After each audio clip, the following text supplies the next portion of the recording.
let me just tell you what I do personally for building muscle. I could get in the weeds like I usually do with my content. I like to get into the weeds. I could give you the scientific reasons behind why I eat 4 whole eggs plus 2 whites for breakfast generally, and why I have 6 ounces of ground beef here versus 5 or 10 ounces here. Right? That's too much information for you. You like it, and I'm going to continue to give it to you. But why don't I just tell you my habits when I'm in more of a muscle building phase? So when my goal is a little bit less fat loss and a little more, how do I put on a little more muscle? I feel like I'm maybe shrinking a little too much running. Let's put the muscle back on, right? Almost main gaining in a way. So let's just go ahead and jump right into it. My cardinal rules for just basic life, not even diet, just what I do. Number 1, I reprioritize intensity and proximity to failure, period.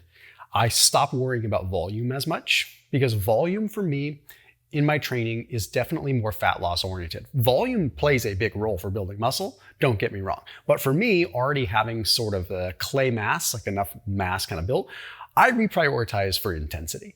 So I prioritize intensity as what is my proximity to failure. So if failure is where I literally cannot do anymore, usually my rule of thumb is train to within 80 to 100% of failure. If I'm in muscle building mode, you better be certain that I'm playing with at least 90% to failure. The nice thing about proximity to failure is that by understanding your proximity to failure, you can adjust based on your joint health, on how you feel with your weights, right? Obviously, lighter weight, you're going to do more reps, but there's more and more and more and more evidence coming out that's demonstrating that although intensity and load matters, what matters a lot is the load over the volume. So like if I need to prioritize intensity with a lighter weight, it just means I have to do more reps and ultimately push more total load. So at my stage, I don't really worry about it too much. I say, that means I need to get to a different stage of uncomfortable, a different state of discomfort, which means now I'm working towards something that hurts more in terms of muscle burn and pain when I'm lifting, right? So prioritizing intensity just becomes, above all else with my training, extremely important. I shift more towards a little bit more like high intensity interval training, sprints as my cardio, a little less long distance running. I love long distance running. I love my endurance work. It's who I am. I live in the mountains. I love being in the mountains. It's what I want to do. But if it's getting down to a muscle building, I tailor it down to more high intensity interval training. The second thing that I do is I pregame almost all my meals with a little bit of protein. And I do that especially in situations where it's going to be uncertain. The funny thing is I do this when it comes to fat loss too, because by consuming protein, I make better decisions when I go into a restaurant, but it's also a fail-safe for me. I pregame many of my meals with protein, and a lot of times it's going to be a protein shake. It's just the way that the cookie crumbles. I know it's not a whole food, but it's a quick way for me to get additional protein in. So I will, before going out to a restaurant, oftentimes pregame with protein. Why? I don't think I need to tell you, because protein's priority. I don't need to do another video that tells you the simple hierarchy of protein first and muscle stimulation first and then calories, right? You don't need to hear it, you know it. But what do I tactically do? I pregame my meals with a little bit of protein. And sometimes that means, I know people are gonna hate me for this, but sometimes that means I have a little too much in the way of ultra processed protein powder. But if I'm in a muscle building phase, it does work for me. And I think it cancels out the negative by me carrying that good mass through life. Number 3, I do utilize TMG, trimethylglycine. It is a tremendous supplement, also known as betaine, and it has now become a staple for me when I'm in a muscle building phase. There's good evidence that it is what is called an osmolyte, which means that it helps keep water in a cell when you are stressed through training. You usually lose water in a cell, so you lose internal leverage. So by maintaining that hydration of the cell, A, it's good for the cell, B, it allows you to have that internal leverage that you need to continue to lift even when you're fatigued. Again, I promised I wouldn't get too crazy into the weeds here. But another thing that TMG does is it donates a methyl group. So it donates a methyl group. It literally is a methyl donor. That's quite literally what it is. So being that it's a methyl donor, what it does is it donates a methyl group to like the SAMe pathway and all these other things that allow for muscle protein synthesis to occur. So in essence, the evidence is strong. Take my word for it. There's lots of people starting to take TMG. I've done videos about it. I can link out to them down below. It's a highly reputable supplement. It's dirt cheap, and it's something that you can get naturally as well. Number 4, while we're on the tune of supplements, I increase my creatine dose. If I am just like going through a muscle building phase, I'll increase my creatine dose, and I'll usually increase it to like, I don't know, anywhere from 5 to 10, sometimes a little bit more to 15 grams, but usually like 5 to 10 grams. I like my creatine, but I don't like going crazy high amounts because I do retain water with it. It's just the way it is. The one that I use is that brand Create that I've talked about a lot. I like it because I can dose my creatine how I want it. Like I can take 1.5 grams here, 1.5 grams there, and I don't have to have it all in one sitting where I fear that I would retain a lot of water. I also like the gummies because they're sweetened with allulose. Lots of benefits to allulose as a GLP-1 activator, also as something that is highly beneficial when it comes down to binding to GLUT2 receptors and kind of lowering blood sugar. So there's a lot of reasons I like allulose, but at the end of the day, I just like dosing my creatine that way. And I'm not gonna lie, I just prefer to get my creatine from a gummy than a boring powder. I would rather enjoy a gummy. I even give them to my kids now and then because I feel like creatine is good for their brain. So that link is down below. That's a 50% off discount link too if you want to try them out. It's a pretty seriously aggressive discount if you do want to give the Create Creatine Gummies a try. So they're down below in the description. Number 5, I do a lot of things where I put consistent tension on my muscles. So I will a lot of times drop down and just do random push-ups. That's who I am when I'm in a muscle building phase. And it drives my wife nuts. And the dogs hop on my back and they lick my face. I will do them in weird places. I will do isometric holds if I can't do push-ups. I will literally hold like this. Not like publicly like a weirdo, but I might go into the bathroom and be like, okay, let me like do some isometric holds, some kind of presses. Bottom line is tension on the muscle counts. And there are 2 things that we have to remember with muscle building. There's the muscle building synthesis side, and there's the anti-catabolic side. Muscle protein breakdown, muscle protein synthesis. So far, everything I've talked about has been talking about muscle protein synthesis. The ways that we avoid muscle protein breakdown is reminding the body, reminding the brain that we have this muscle and we don't want to lose it. So there are real legitimate studies that show that even flexing, like posing for bodybuilding, acts as a workout and actually can build muscle and actually increase density of the muscle. And I'm not suggesting you go there and do a side chest pose for 2 hours. I'm not suggesting you go do a front double bi in front of the old lady at the grocery store. That's going to freak her out. But what I do suggest is that when you are not going to look like a complete weirdo, you find multiple times throughout the day to do some isometric holds or some slow squats where you're keeping tension on the quads. Trust me, you're going to offset some of that muscle protein breakdown. Number 6 is not a sexy one. It's consistent bedtimes. Flat out. I go to bed at the same time every night, but I do this no matter what. Sleep is going to be probably the biggest, strongest lever outside of protein and training that you can pull for building muscle. Dr. Mike Israetel talks about it all the time. It's boring. It's not sexy. I'm not going to spend any more time on it. Go to the bed at the same time every night. Number 7 is BFR training. Okay, I was just out in Hawaii with Bill Maeda. Maybe you've seen him before. He's that shredded 55-year-old dude on Instagram that's super crazy strong and crazy shredded for his age. He learned about BFR training about, 2016, 2017 from watching my videos, funny enough. And he said it is something that he will never go without. And this is something that is also hugely reputable within the entire research and exercise science community. Okay, in 2 ways, it's really helping you build muscle.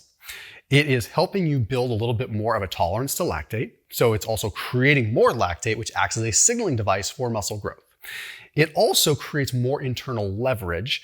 So you can actually, and I have a friend that suggests that maybe it has to do with how it puts pressure on like the axon, like kind of axon of a nerve, like so basically making it so that you're able to withstand pain in a different way. That could or could not be true, but it makes a lot of sense. Bottom line is BFR training, blood flow restriction training, get a good pair of cuffs. This is absolutely no paid promotion with them. My recommended ones are Smart Tools, the Delphi unit, also the Katsus, and the Be Strong cuffs. All varying levels of prices there. Delphi unit being the most expensive, Katsu being middle of the line, Smart cuffs and Be Strong being very affordable, but also very good options. Follow the instructions. Watch some of my YouTube videos on it. I'm not going to give you all the details here. I'll spare you the time. But BFR works, especially if you need to increase that intensity without increasing the weight. I use a sauna at least 3 times a week. If I don't have access to a sauna, I sit in a hot bath. It is an exercise mimetic, but more than that, it increases capillary density. increases more capillaries to an area, which is going to allow me to stay leaner, probably, because it's going to be more areas for fat to actually mobilize and burn, but mostly for muscle building. More blood flow to an area, tissue perfusion, potential muscle growth. Okay, but the real reason I sauna is for a million other reasons. But when I am in a muscle building phase, I prioritize it more than I otherwise would, because I also feel like it helps me sleep. I might get in trouble for saying this, but I feel like there's a little bit of a detoxification element that comes with it. And when I am in a muscle building phase, I'm consuming a little more protein powder, I'm doing a little less cardio. So maybe, just maybe, sitting in a sauna and sweating out is a good thing. But this is just me. This is not science talking. I'm just telling you what I do. And you're gonna probably think that I'm totally woo-woo weirdo. I also cold plunge. I like to cold plunge. I don't know if it's helping me build muscle. I could actually make arguments that it probably is from a sort of a preservation standpoint and sort of a stress response. But I feel like when I cold plunge, I just recover faster. And if I'm putting more stress on my body from a resistance training aspect, the cold plunging helps me. And again, no paid obligation to say this. The one that I use is one from Sun Home Saunas. I like it because it has everything intact. Basically, I don't have an external chiller, but it's also on wheels, so it's easy for me to move. It's stainless steel. It uses an ozone UV sterilization process, so I don't have to change the filter constantly. It works indoors. It forms ice. It's awesome. I like it. Number 10, we get even more woo-woo and weird. Breath holds. Now, I do a lot of breath work. Yeah, I'm very into that. So if you need to unsubscribe because I do breath work, I get it. But maybe I've made a couple new friends too. If you look at guys like Brian McKenzie, Laird Hamilton, guys that are total badasses, they are all big believers in breath work. They are big believers in building CO2 tolerance. Breath holds help me build CO2 tolerance. CO2 tolerance is basically what's making it so that I can handle it in a hypoxic environment better before gasping for air. You know where else that matters? When I'm under a squat bar, when I'm deadlifting. So you're right, I will do breath work and I will do breath holds because it helps me. Where's the scientific literature? It's out there for sure, but I'm not even gonna go in there. I'm not gonna start there today because I am telling you just what I do. Because at the end of the day, I'm not a pro athlete, but I'm pretty proud of where I'm at. And I can just share the basics of what I do because this is my channel and might as well talk about some of the things that I do because that's probably one of the reasons you're here. So I use a couple of apps. I use the State app, State Shift. It's a really good app for that. Okay, and another one, if you're into more holotropic, deep kind of breathwork journeys, there's an app called Othership, which is a really, really good one too. It's a little out there. Some of the stuff is 30 minutes, 40 minutes, and you almost go into a meditative trance, sometimes seemingly transcendental type mode. It's out there, but it works. And it works if you're trying to go present. So a lot of times pre-workout, I'll just do breath work and breath holds and it brings me center. Again, don't knock it till you try it, period. It also allows me to kind of maintain control of my diet better because I can, in some ways, disassociate when I need to disassociate and stay away from that McFlurry that I really want. Number 11, I use peptides, but I don't use them all the time. I'm not one of these guys that's gonna go blast TB500 and BPC 157, ipamorelin, CJC. I appreciate all those, but I really only use BPC 157 and TB500. And I use those when I feel like I have an injury or something's just not right. I'm just not recovering. And I follow the dosage strategy my doctor gives me. So full disclosure, I use Dr. Kyle Gillette. He is my concierge doctor for performance type stuff. So in this case, peptides are what I go to. The reason that I don't use TRT right now is not because I'm opposed to TRT, but it's because truthfully, you wanna know the gospel truth here? I don't like the idea of something out of my control being able to be ripped away from me at any time. That is why. If I didn't have to worry about it getting taken away by, I don't know, the pharmaceutical industry or getting regulated, I probably would have been on it yesterday, last year, 5 years ago. I just hate the idea of taking something and then knowing that there's a possibility I would never be able to get it again and then be in desperation because my body is dependent on it. That's the problem that I have.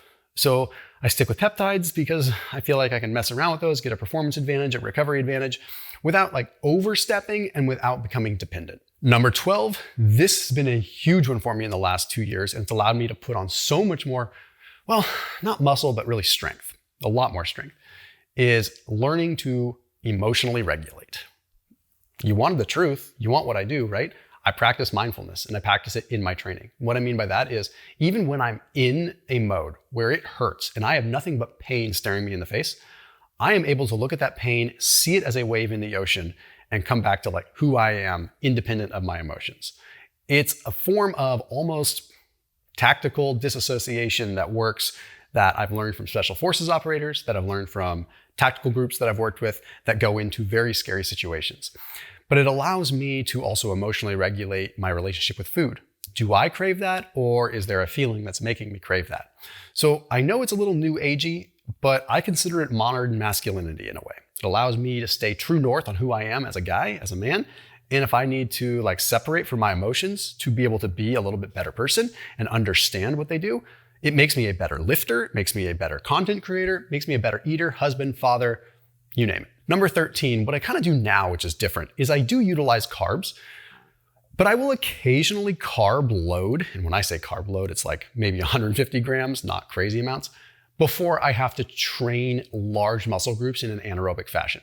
The verdict is kind of out there. Like the jury has come back and it seems as though like for endurance work, for moderate intensity, like carbohydrates are not needed. All you need is enough to not go hypoglycemic. And realistically, you could train in an anaerobic fashion without carbs if you're adapted to it.